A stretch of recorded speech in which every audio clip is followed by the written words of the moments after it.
Hello साथीहरू, के छ खबर? सबैजना सन्चै हुनुहुन्छ?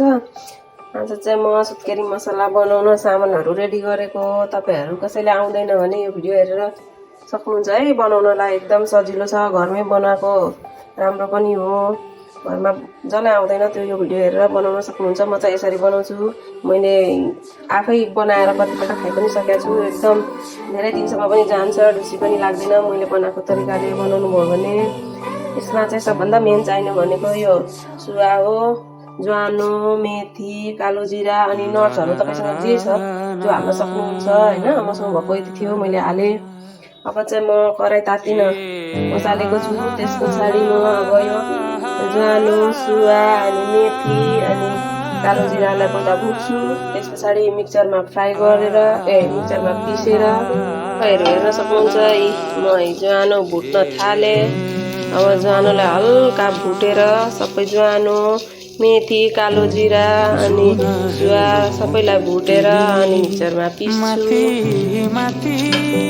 साथीहरू तात्तिन यहाँ बसालिसकेको छु ग्यासमा। त्यस पछाडि सबै भुटिसकेको छु। अनि अर्को कुरा, सबसे मेन इम्पोर्टेन्ट कुरा बत्तिसा धुलो अनि हामीलाई गत चाहिन्छ। मैले मिक्सरमा पिसेर धुलो रेडी गरिसकेँ सबैको। अब चाहिँ यो मिस्रीको धुलो यो र बत्तिसाको धुलो बाहेक सबैलाई घिउमा फ्राई गर्ने हो। पहिला घिउमा फ्राई गरेर पालैतिर अनि राख्ने।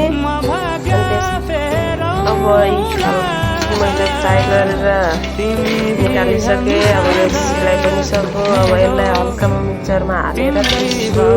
त्यस पछाडि यहाँ घिउ अझै हालेर तातिन बसालिसकेँ।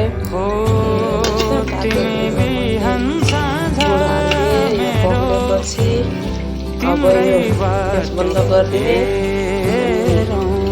घिउ सेलाउन दिने। यति गरिसकेपछि अब घिउ चिसो भयो, सेलाइसक्यो। अब यसमा चाहिँ अघि पिसेको यो ज्वानोको धुलोहरू हालेर मिक्स गर्ने। त्यस पछाडि यहाँ नट्सहरू सबै पिसेर राखेको त्यो सबै हालेर अनि यो भनेको मिश्रीको धुलो यो हालेर बत्तिसाको धुलो हालेर सबै मिक्स गर्ने। साथीहरू सबै मिक्स भइसक्यो। अब यो सबै मिक्स गरेपछि हाम्रो सुत्केरी मसला रेडी भयो। अब यसलाई एउटा डब्बामा तपाईँ प्याक गरेर राख्न सक्नुहुन्छ। बिहान बेलुका खान सक्नुहुन्छ दुधसँग है। तपाईँहरूलाई कस्तो लाग्यो? मन पर्यो भने लाइक कमेन्ट गरिदिनु होला। केही बुझ्नु भएन भने कमेन्ट गर्नु होला। हवस् त, धन्यवाद।